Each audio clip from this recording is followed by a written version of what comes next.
Okay, hi guys, I'm Acreletae and as promised, I'm back. I think I'm like a week late, but rather than 2 years, a week is pretty good as far as I can tell. Um, a little bit of an update. My finals are final, they're done, they're gone, hopefully forever. I really hope I don't have to repeat. My search for a job was successful, so I'm gonna have money, which is exciting because I rarely have any. The video today is going to be about NPC creation, which is one of my favourite things to do in my downtime because it's something you can kind of do wherever you go, and it's quite a lot of fun. I usually take note of fun NPC ideas into my phone so I can check them later, and everything else I'll email them to myself in case if my phone dies, because I have awful luck with technology. Okay, so if it looks like I'm looking over your head, it's because I am. Because right now I am filming on my tablet, which is sitting in front of my laptop, and my laptop has the notes on it, and my tablet is filming. Because it films in HD and my laptop doesn't, and I don't have a camera. So this is how it's going to work, and it's probably going to work like this for a while, but hopefully with the new job I'll be able to get like fancy cameras and all kinds of stuff. And you may also notice I'm in a different room, and that's because I'm trying to figure out where's nicest to film in this house. Usually I'm up in my bedroom, but at the moment it's really messy, and also I don't like the light in there. So now I'm kind of travelling around the house, and you'll probably see me in various rooms around the place until I settle at where I like the lighting. So step one for creating NPCs. I use like a template kind of thing. Like I have basic information that I need for every NPC, regardless of how important they are or how big a role they'll play. And they're kind of they're the obvious bits. They're the really obvious pieces. So like their name, their gender, their race, things like that. Really simple things. So that's a good thing to start off with. Their occupation, and this can be a player class even. You can run into wizards and fighters and all that, but it can be something as simple as a farmer or a shopkeep, or the mayor of a town or captain of the guards, whatever.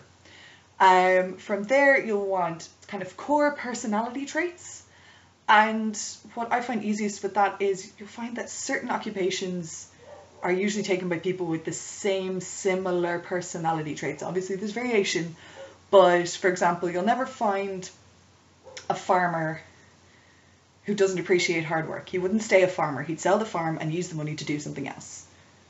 You know, that kind of ways. From there you'll want current activity. So if your players ask, oh, who's around in the area, you can say, oh well, you're walking down a country road, so you can see a farmer who is currently hoeing his field, and of course you're going to get giggles because you said hoe, but you know, you can just have this is what they're doing right now before the PCs go and interrupt him or her or them if they are non-binary. You can also put in any secrets that they might have. Now these can be as stupid as so-and-so down the road is cheating on his wife with X, or it can be something completely earth-shattering. And I mean, like, this could topple whatever power structure you have in place. This could change the world, and this person's holding on to that secret. So it can be anything. You can have several secrets. And then any additional information you might have about that person, like if the secret that they have is important enough, what the PCs could do to get that information out of them, that kind of thing. So that template can be filled out in advance, or it can you can kind of make it up on the fly, whatever you feel like, the spur of the moment. Everything else, it doesn't have to be taken down in advance. If you feel more comfortable with things that are done in advance, well then by all means do that. If it helps you out, it helps you out. And if you feel like I can fly by the seat of my pants a bit, which is something I do all the time, sometimes to the detriment of the game, sometimes to the betterment of the game, you can just kind of fly by the seat of your pants, make it up, do what you want, it's fine.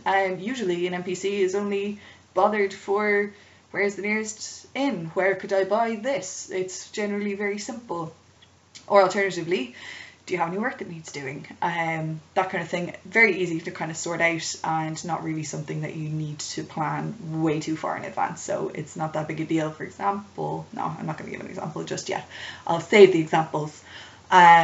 that's kind of part one. That's how I kind of organize my NPCs. And obviously the more I want the NPC to do, or the more involved I want the NPC to be in the world, especially if they're a quest giver type situation, they'll have more detail in their template, and if they're just a random passerby, then they'll have very little detail altogether, because you don't need to know what motivates some random stranger walking in the street unless the players become very interested in this person.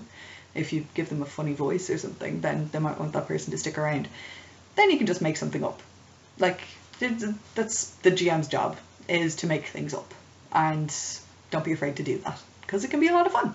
Anyway, so the next kind of part of this video is going to be where I would get my inspiration for NPCs from, and also what kind of tips and tricks I've picked up along the way about using them and all that jazz. So my first thing, finding NPCs, watch people.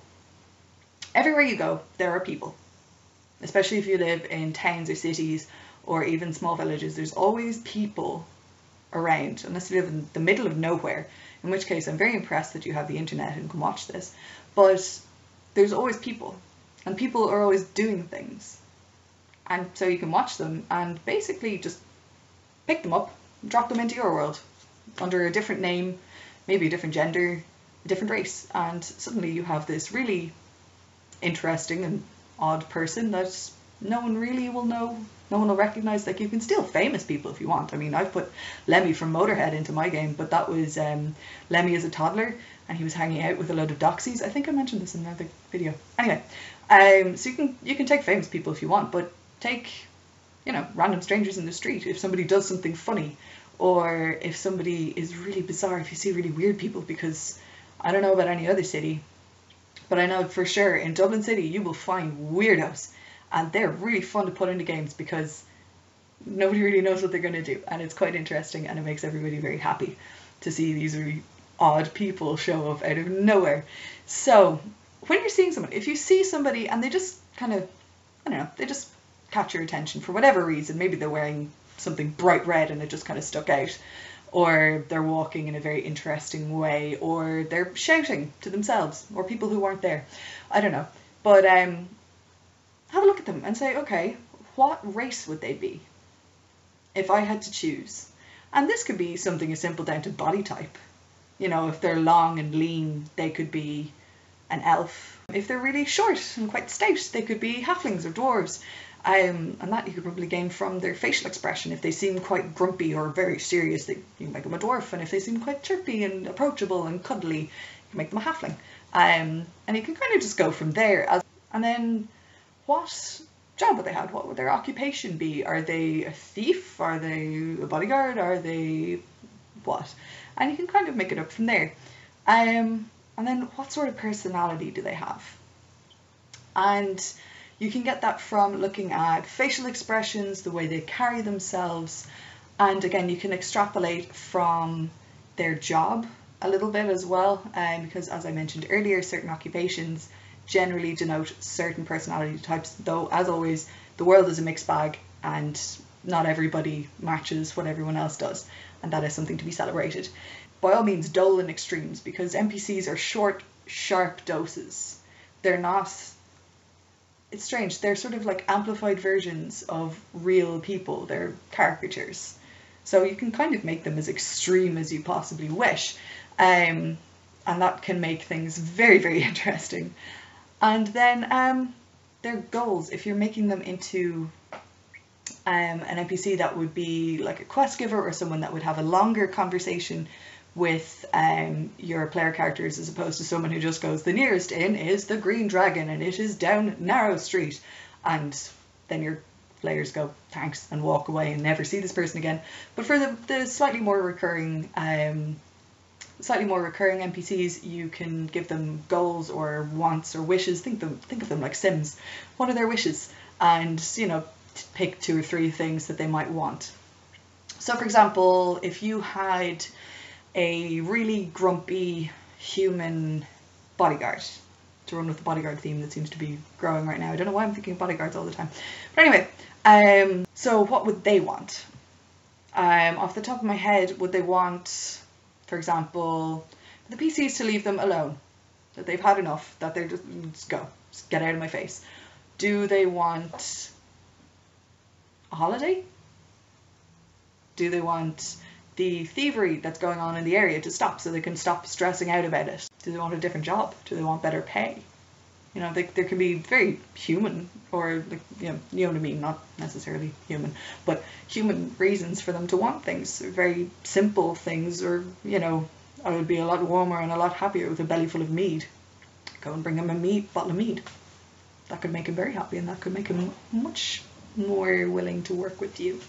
So then the next two questions kind of come from that, and that is mainly for like delivering quests, that kind of thing. So the first thing is, what does he want the PCs to do? And the second question is, why would the PCs want to do it? So this basically means, what do the PCs have that he wants? What does he have that the PCs want? And then you can organize a swap and make it a quest. So what could the PCs do to help our poor, grumpy human bodyguard? What they could do, well, if they're just annoying him, they could just leave him alone. But what they could do is take his shift for the next couple of days so he can go home and see his children and wife. And then you could even have it that while he's away, something disastrous happens and they have to deal with everything that he would have been much better able to deal with. And it can be a big adventure. And oh my God, this happened. And he can be really grateful that he didn't have to deal with that. If there's thievery going on in the area, they could put a stop to that in whatever way they use. Usually that's by murdering everybody that has anything to do with it. But, you know, they could do it better. They could do it in a nicer way. But then what does he have that they want? Well, that could be simple as information. That could be as simple as gold. Alternatively, if he's a bodyguard, he could have access to a very important or public figure that ordinarily the player characters would be unable to get to. And why would they want to get to him? Well, that could be from a quest given by somebody else, and then you can link them all together all the way back. And there you go, you have your day's adventure set out ahead of you. You have to get to talk to the mayor, but his bodyguards won't let you near him. So you have to do whatever the bodyguard wants you to do in order for him to introduce you to the mayor, and then the mayor will help you with what you were doing before, and then you can move on and do, you know, so it all kind of leads in together. So NPCs can be really, really kind of important in their own way, even though they're very short-lived, and generally they're only short, sharp doses of DM characterizations. But then there's other places that you can learn, you can find not only really interesting characters, but you can also figure out how exactly to weave them into your story, because if you're like me, how the story all fits together is really, really important. Because I hate when things just sort of come out of nowhere without any real context, because surprises, yes, something that has nothing to do with anything but is still there, that's confusing, and for me that breaks immersion really, really badly, and for me that is a big no-no. Though obviously if I'm playing a really silly kind of one-shot type situation, I don't mind kind of clowns popping out of the wall and scaring the bejesus out of characters or anything like that. I don't mind that. But in the context of my game, it's fairly serious. My players aren't serious, but I am. And, you know, it's important to me to have things situated correctly within the world. So reading books is the main way that I learned to weave stories at all, and therefore taught me a lot about adding in NPCs into a story. So the first thing I've learned from books is that NPCs rarely get any attention unless they have information, goods, or a request to give to the main characters. They're never there for no reason, because it's pointless, it wastes up space, it takes up time, and it has nothing to do with anything. And if it doesn't have anything to do with anything, then it just shouldn't be there. It shouldn't be part of the story, it shouldn't even be mentioned.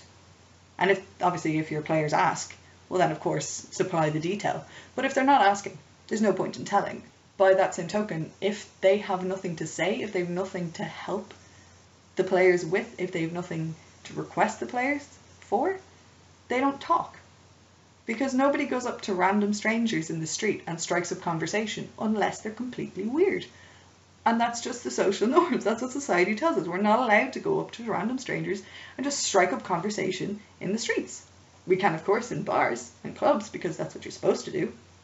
But in the streets, you're not. So if you're in the streets, and your players are going about their business, don't just throw an NPC in there for no reason. They have to be there for a reason, and it has to make sense, at least to the NPC, if not to the player characters. You can then kind of make it so that if your player characters do ask who's around and they're just in the streets, you can just say, oh, there's this gender, this race, this occupation, or at least that's what they look like, brief physical description person over there. They're doing X. And then they can decide whether or not they want to go up and talk to them and break the rule of social norms by themselves. However, generally speaking, an NPC coming up and talking to players will assume that this person is important, or at least that the DM is trying to give them information that they need. So never send an NPC over to the characters unless it's something important. Secondly, every NPC that does have something important to say doesn't do it for free. They want something in return, and they believe that the players will be able to give it to them. Nobody goes and helps people, nobody goes out of their way to help people unless they're getting something in return. And that's a really cynical worldview, but as a general rule, it's very true. Some people are very kind and will help out random strangers for no reason other than out of the kindness of their hearts. But generally speaking, no. Give me money, I'll tell you what you need to know, or I'll help you out if you do this for me. I have a couple of jobs for you. That kind of thing. Nobody does anything for nothing. So make sure that if they do want to give, or if they do have something to give the NPCs, whether that's just advice or whether it's an actual item, make sure that they want something in return, and make sure that they have good grounds to believe that the PCs actually have it. Because nobody goes up to somebody who looks, for all intents and purposes, like a homeless beggar and tells them, I'll give you a house if you give me 3 million gold, because they obviously don't have that much money and there's no point in asking. It's very simple. So then thirdly, NPCs are generally not very verbose. They don't speak very much. They kind of say what they want to say and then stop talking. And from my very small amount of experience as a player character, any NPC that does talk for a long period of time is generally really boring, and I just want them to stop because I want to go and do the thing that they told us about. I don't want to sit and chat. I do that in real life, and real life is kind of boring, and that's why I play D&D, because it's not real life and I can do whatever I want. So don't bog your characters down, your player characters down, by having an NPC drone on and on and on and try to befriend them, because unless the player characters are trying to befriend the NPC by themselves, don't try and initiate that, because generally it's just seen as really boring and it wastes time and it drags and it kind of ruins the flow of the story. Sorry, not sorry.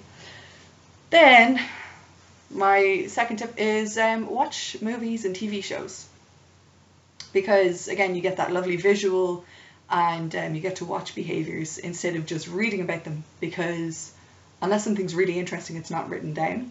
But in the likes of, say, Vikings or in Once Upon a Time, you just see people going about their day-to-day business in the background. So you can kind of get a better feel for how to introduce that a little bit by how much attention you want to draw to it. So then, tips I've gained from watching movies and TV shows. Firstly, NPCs have even less screen time. They're there, but they're really out of focus. And unless they have something really important to say, they're practically mute. They don't say anything. And so that kind of reinforces the idea that unless they have something to say, they don't say anything at all. They have their own lives to worry about. They're not talking to those random strangers who are covered in blood from various animals, muck from various hours of travelling, and they're armed to the teeth. No, I'm not talking to them. They're mental. Not going near them. Feck that. So they'll walk away from those people. They won't talk to them. So unless they have a good reason, they don't talk. And that's a very important thing, I think. NPCs that are kept around, that are kind of recurring, that come back every so often, are generally quest givers. They don't show up for no reason. So the likes of that, and I know a lot of people are going to hate me for saying this, but I'm talking strictly movies here. I'm not talking books, I'm not talking comic books, I'm not talking any other media except movies and TV shows. But if you look at the likes of Dumbledore and Nick Fury, they don't show up unless they have something to say. They don't show up unless they're guiding the characters towards the goal that they're supposed to be going to. They don't show up unless they have to. They don't show up unless they have something to say. And obviously I know that Nick Fury and Dumbledore are both way too awesome to be just NPCs, but within this context of the movies, they definitely act like NPCs because they show up generally at the beginning and at the end, and that's it. They're just gone for all the adventuring parts, so they never show up for no reason. So that's a really important one. Thirdly, the NPCs usually have some kind of snappy one-liner or a really cool move in a battle sequence. Think again, Dumbledore and Fawkes the Phoenix, when he like claps his hands over his head and just disappears when Fudge is in his office. That was really like, oh my god, Dumbledore, you're a badass. It was amazing. And everything. So, you know, if you can focus in on that kind of thing so that they just have that snap and everyone goes, ooh, wasn't expecting that. Like, oh, that was cool. It stops them from losing flavour, and it actually gives them a little bit of a special place in our hearts. Like, for example, one of my player characters from years and years ago, actually came up with one line, and it's still one of my favourite lines ever spoken by one of my players. It was from a character called Zephyril. We commonly called him Zeph. And our paladin of the group turned to him and just said, "You have more money than sense," because he'd actually spent money in getting obsidian chips put into a stick. Actually, a shtick was what it was called, which he used to like beat people up. And he just responded with a big goofy smile on his face, "Not anymore, I don't." And it was amazing. We spent about 10 minutes laughing. Nothing happened for 10 minutes because we couldn't breathe for laughing. It was beautiful. And if you could give your NPCs something like that, that will definitely give them a really cool place in your players' hearts. Fourthly and finally, pay attention to verbal tics, physical tics, habits, peculiar cadences, rhythms of speech, accents, and anything that sets a character or an NPC apart, because at the root of all people, we're fairly the same.